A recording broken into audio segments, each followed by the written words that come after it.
Guys, nandito kami ngayon sa May Lucena na kung saan ay in-inspection ngayon yung branch Diwata Pares Overload Branch Lucena.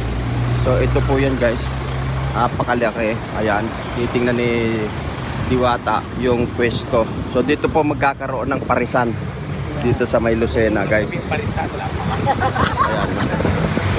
Ito yung Diwata Pares Overload Lucena Branch.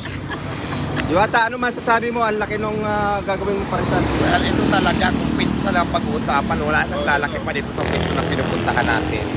Ito ba, perfect place ba para sa'yo to? Yes, di ba tulad ng sinabi ko, expand natin yung Diwata Pares sa buong Pilipinas. So ngayon, this time, nandito na tayo sa Lucena na kung saan, tinitingnan na namin, Lucena, Quezon na kung saan isa sa mga option na lalagyan natin ng Pares. So Wow. abangan nyo yan soon.